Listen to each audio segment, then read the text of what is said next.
আবাস যোজনার 1,20,000 টাকার যে ঘর সরকারের তরফ থেকে পাওয়া যায়, আপনারা অনেকেই আবেদন করেছেন এর আগে, তবে এখনো পর্যন্ত অনেকেই আবেদন করতে পারেনি। তবে এই ভিডিওতে আমি দেখিয়ে দেবো কিভাবে আপনারা অ্যাপ্লাইটা করবেন, তার প্রসেস কি আছে, স্টেপগুলো কি আছে।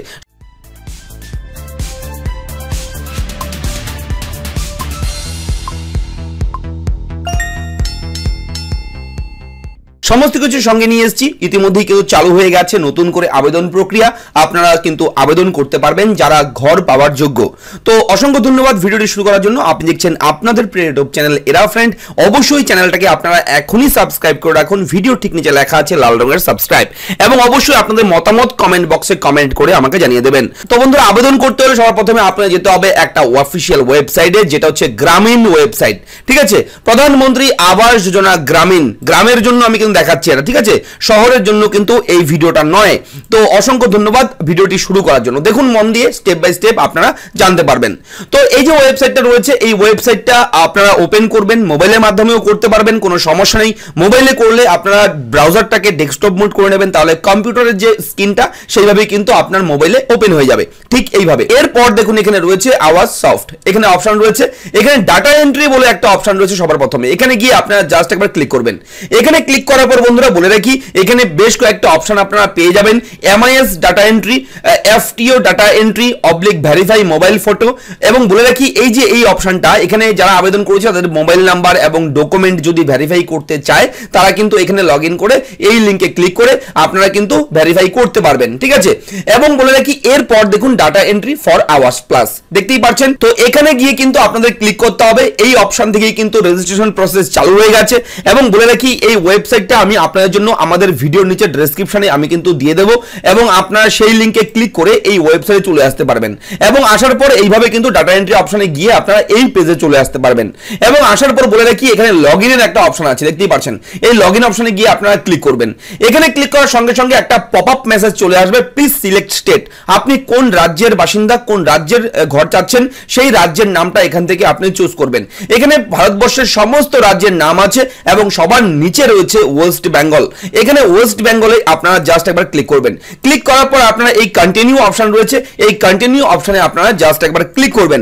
এখানে ক্লিক করলে বন্ধুরা বলে রাখি আপনাদের সামনে একটা ইন্সপেক্টর লগইন একটা পেজ চলে আসবে, এবং এখানে আপনারা দেখতেই পাচ্ছেন ইউজার নেম এবং পাসওয়ার্ড এই দুটো দেওয়ার জায়গা রয়েছে, এবং নিচে কিন্তু ক্যাপচা কোড দেওয়ার জায়গা রয়েছে। ক্যাপচাটা আপনি এখানেই পেয়ে যাবেন, যেমন থাকবে তেমন বসাতে হবে। তবে এখানে আপনারা অনেকেই প্রশ্ন করবেন, দাদা এই ইউজার আইডি পাসওয়ার্ড আমরা কোথায় পাবো? হ্যাঁ, এখানে একটা বিষয় বলে রাখি, আপনাদের ক্লিয়ার করে দিই। এই ইউজার আইডি পাসওয়ার্ড কিন্তু আমার আপনার জন্য নয়, এটা কিন্তু সরকারি আধিকারিকদের জন্য। অঞ্চল কর্মী যারা আছে, যারা অঞ্চলে এই কাজ করে থাকে, তাদের কাছে রয়েছে, এবং বিডিও অফিসে যারা এই দপ্তরে এই কাজে রয়েছে, তাদের কাছে কিন্তু এই ইউজার আইডি পাসওয়ার্ড রয়েছে। অর্থাৎ আপনাদের কিন্তু সরাসরি আবেদন করতে হবে আপনার পঞ্চায়েত অঞ্চলে, অথবা আপনার বিডিও অফিসে গিয়ে কিন্তু অ্যাপ্লাইটা করতে হবে। এটা কিন্তু আপনারা নিজেরা ঘরে বসে অ্যাপ্লাই করতে পারবেন না, এটা কিন্তু আপনাদেরকে বলে রাখি আমি। এবার আবেদন কিন্তু শুরু হয়ে গেছে, যেহেতু এখানে লিঙ্ক জেনারেট করা হয়ে গেছে, সেহেতু আপনার ডকুমেন্ট নিয়ে যেতে হবে আপনাদের বিডিও অফিস কিংবা অঞ্চল অফিসে। তো কি কি নিয়ে যাবেন বলে রাখি, আপনাদের আধার কার্ড, যার নামে ঘর অ্যালটমেন্ট করতে চাচ্ছেন, যার নামে ঘর চাচ্ছেন তার আধার কার্ড জেরক্স লাগবে, ভোটার কার্ড জেরক্স লাগবে, বিপিএল লিস্ট থাকলে তার তালিকা লাগবে, এবং তার সঙ্গে জব কার্ড অবশ্যই আপনাদের লাগবে। যদি থাকে জব কার্ড অবশ্যই কিন্তু আপনারা সাবমিট করবেন। এবং তার সঙ্গে বলে রাখি ব্যাংক অ্যাকাউন্টের পাসবুক জেরক্স, এবং প্রার্থীর 4 কপি ফটো, এই ডকুমেন্টগুলো কিন্তু আপনার লাগবে। এবং বাড়ির জমির খতিয়ান কিংবা অন্য কোনো জমির কাগজ থাকলে সেই কাগজটাও কিন্তু আপনাকে নিয়ে যেতে হবে জেরক্স করে। এবং সেই বিডিও অফিস কিংবা অঞ্চল অফিসে গেলে তারা কিন্তু সেই ডকুমেন্টগুলো দেখবে, ভেরিফাই করবে। আপনাকে ভেরিফাই করার পর তারা কিন্তু এই ইউজার আইডি পাসওয়ার্ড দিয়ে এখান থেকেই আপনার ঘরের জন্য তারা আবেদন করে দেবে। এবং এটা কিন্তু পাবলিকলি কিন্তু সাধারণ মানুষদের জন্য অনলাইনে ঘরে বসে অ্যাপ্লাই করার কোনো প্রসেস এখনো পর্যন্ত চালু হয়নি। তবে যখনই চালু হবে আমরা কিন্তু সবার আগে জানিয়ে দেবো এই চ্যানেলে। তাই আপনাদেরকে বলি, আপনারা অবশ্যই চ্যানেলটাকে সাবস্ক্রাইব করে রাখুন, এবং আপনাদের কোনো রকম ডাউট থাকলে অবশ্যই কমেন্ট বক্সে কমেন্ট করে আমাকে জানিয়ে দেবেন, এবং অবশ্যই আমরা কিন্তু আপনাদেরকে সাহায্য করব সেই কমেন্টের উত্তর দিয়ে। এবং বলে রাখি আপনাদের যাদের ঘরের বিশেষ প্রয়োজন, যারা সরকারি ঘর চাচ্ছেন, তারা কিন্তু এই সুবিধা নিতে পারেন। বিডিও অফিসে কিংবা অঞ্চল অফিসে যোগাযোগ করে বিস্তারিতভাবে জেনে তারপর কিন্তু আবেদন করতে পারেন। ধন্যবাদ, ফিরছি পরবর্তী আপডেট নিয়ে। খুব শীঘ্রই আরো ভালো ভালো ভিডিও আমরা দেবো, ভালো ভালো ইনফরমেশন দেবো। তাই চ্যানেলটাকে সাবস্ক্রাইব করে রাখুন। ধন্যবাদ।